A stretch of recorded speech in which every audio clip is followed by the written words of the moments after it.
Es decir, Ujú. los fósiles aparecen en un conjunto de rocas. Las rocas en las cuales, digamos, generalmente aparecen los restos que uno ve en Chaco y todo así, son de una época que son de unos hace 30.000 años, más o menos. Ujú. Bueno, hay rocas del tiempo de los dinosaurios, pero en esas rocas no hemos encontrado todavía dinosaurios. Dinosaurios se extinguen hace 66 millones de años, ¿sí? Tenemos todo el meteorito, caen, digamos, el meteorito, se extinguen los dinosaurios.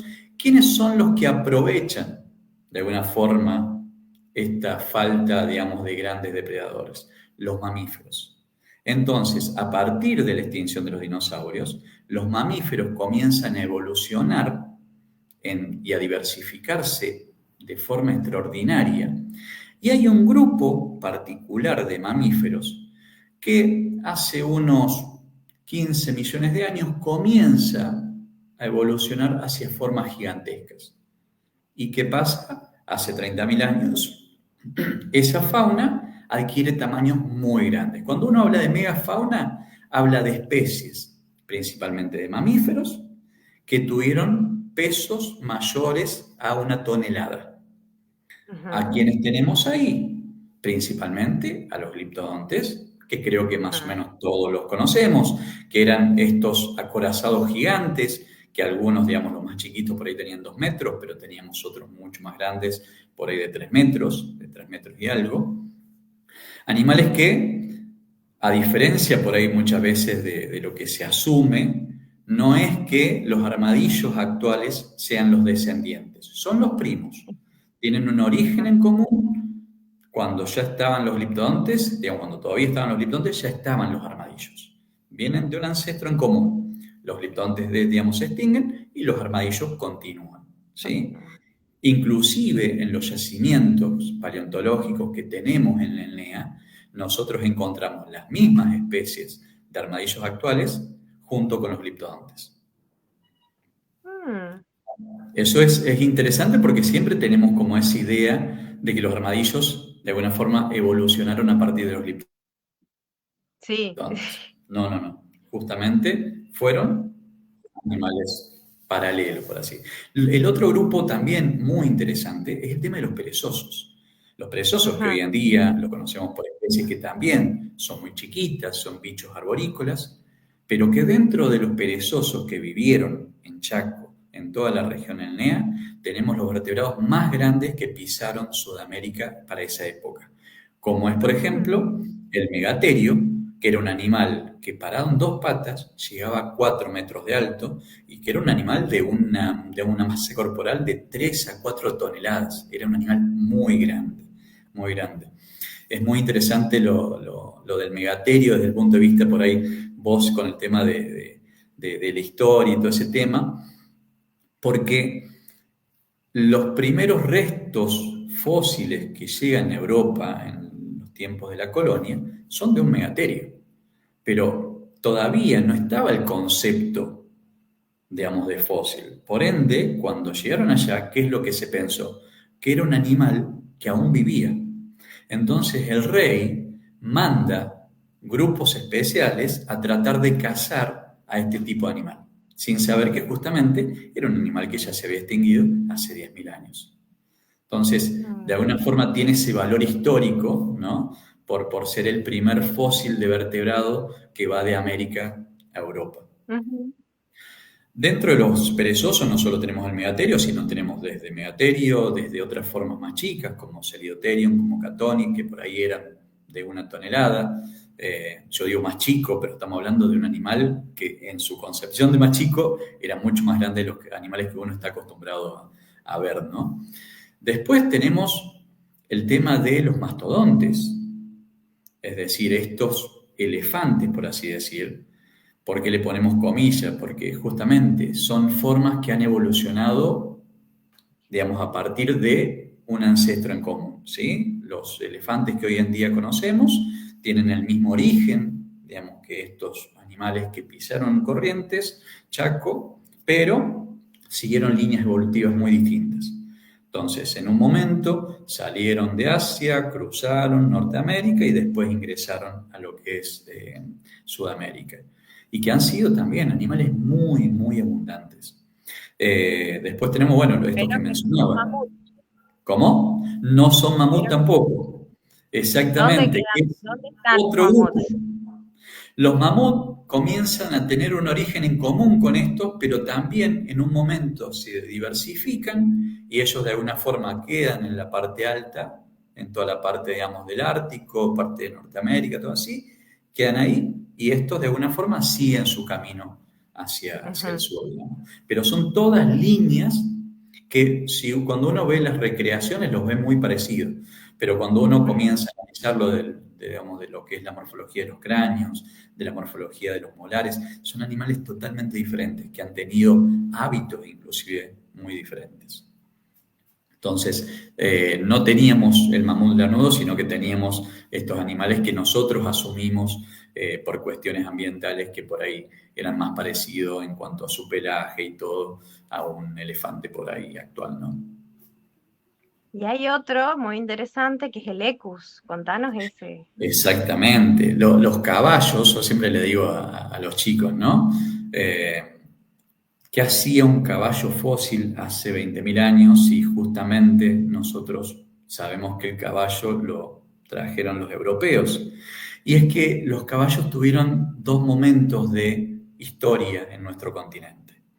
Al igual que los mastodontes, ellos siguen una línea en la cual, digamos, de alguna forma, ellos en sí medio que surgen los primeros caballos en Norteamérica, después una parte se va hacia Asia, otra parte baja, y ahí es que tenemos el primer arribo de los caballos en Sudamérica, que en ese momento teníamos dos géneros, dos tipos de caballo distintos.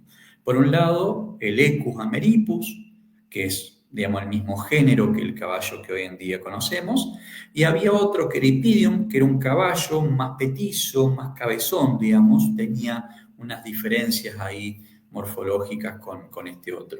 Y nada, al igual que la mayor parte, digamos, de todos estos animales de gran tamaño se extinguen. Entonces se extingue en Sudamérica los caballos y pasan 10.000 años después cuando el hombre los vuelve a introducir, digamos, en Sudamérica. Y estos son los animales grandes. Había, bueno, otros como la macrauquenia, que era un animal muy raro, porque es un animal que si uno lo ve desde su concepción, dice, esto es una mezcla de un camello con un animal tipo tapir, pero con un cuello más largo, es decir, es una mezcla de varios animales en uno. Eh, tenemos, digamos, una fauna muy diversa que se ha nutrido de dos cosas. A ver, no nos olvidemos que nuestra conformación como continente ha estado dominada por el desplazamiento de los continentes, ¿sí? Ujú. Durante millones de años nosotros fuimos una isla.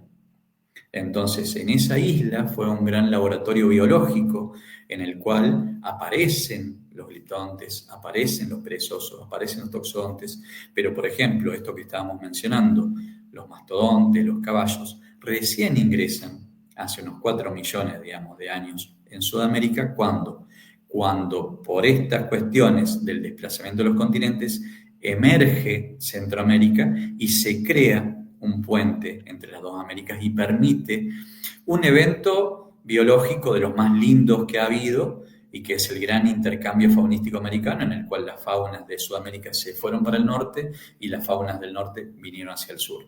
Ha sido un evento que todavía estamos tratando de entender o de por ahí de explicar muchas de las consecuencias que ha tenido en la fauna. Pensemos que el tigre diente de sable ingresa en ese momento. Hasta ese momento los carnívoros no teníamos ni el puma, ni teníamos los tigres, eso eran todos grupos que estaban en el norte.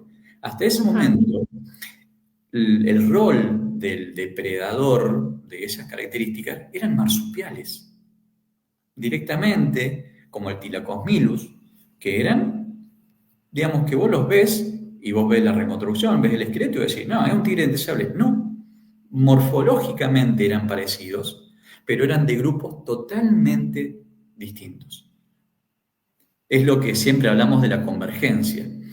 que también son cuestiones biológicas fascinantes, que es cuando vos agarrás, supongamos, dos especies y las pones en dos lugares del mundo totalmente, digamos, distantes, pero en el cual las condiciones biológicas hagan de que esos dos animales, por más que no sean parientes entre ellos, pero cumplan un rol ecológico similar, van a tender a desarrollar una morfología similar. Si vos ves el toxodonte, vas a decir, che, pero este es un hipopótamo. Digamos, desde el punto de vista de las patas, desde el punto de vista, digamos, del cráneo, digamos, de la conformación, es muy similar. Sin embargo, cumplían roles ecológicos similares. Y pasaba lo mismo con estos marsupiales carnívoros como el Thylacophilus con el tigre de sable. Los dos desarrollaron esta cosa fabulosa que tenían los tigres de sable, que es estos caninos hiperdesarrollados. Bueno, lo mismo lo tenías en un marsupial acá. Es decir, los dos bichos con unos tremendos colmillos. Y justamente ni emparentados. Pero su función dentro del ecosistema era la misma. Y especies que eran nativas de Sudamérica y se intercambiaron y se fueron a lo que es la zona de Norteamérica, ¿cuál podrías nombrarla? Una, digamos, que justamente es objeto de estudio del grupo, es un grupo de gliptodontes en particular, que son los gliptodontinos, que lo que se piensa es que hay un grupo de gliptodontes de esa familia que va a Norteamérica, y vos fíjate qué interesante, porque suben, pero en un momento bajan. Entonces, ¿qué hacen en ese momento? Se termina mezclando las especies que eran netamente autóctonas de Sudamérica con esta especie que había ido hacia Norteamérica, evolucionó como una especie distinta y vuelve a reingresar a Sudamérica. Esto es una de las cosas que se está tratando de estudiar y de entender, que es justamente estas especies que están en la parte norte de Sudamérica, en todo lo que son los yacimientos de Colombia, Venezuela, la parte norte, digamos, de Brasil, y en los cuales vos ves los gliptodontes y decís, sí, pero este está más emparentado con los de Norteamérica que con los de Sudamérica. Y justamente lo que se planteó fue eso, que hubo en un momento un grupo de gliptodontes que cruzó y después volvió. Entonces, después, bueno, todo el grupo de los perezosos también, digamos, han sido por ahí este grupo de los perezosos, de los cenartros, por ahí los que más fácil se le ha hecho de una forma transgredir esa barrera e ir hacia el norte, digamos. Y ahora dos verdaderos y falsos en base a lo que es las confusiones que el cine nos inculca desde sus distintas producciones, ¿no? Un verdadero y falso. El primero, ¿el humano convivió con los dinosaurios? Con los ¿Verdadero o dinosaurios falso? no, exactamente No. falso. ¿El humano convivió con la megafauna? Verdadero. Exactamente. Ajá. Con la megafauna, que también es una de las líneas que, digamos, siempre se ha trabajado, pero que en los últimos años, sobre todo van cambiando de alguna forma las tecnologías de análisis, las dataciones, los métodos de datación se van perfeccionando. Y de esa forma, hoy en día, sabemos que entre lo que es el arribo de las primeras oleadas humanas y la extinción de la megafauna, por lo menos tenemos 5.000, 7.000 años de convivencia. Es decir, 7.000 años en los cuales unos se tuvieron que adaptar a los otros. Un término que no sé si diría adaptar, digamos, pero ¿qué pasa? Tenemos cada vez más evidencia de que la megafauna ha sido incorporada por los humanos como un recurso alimenticio.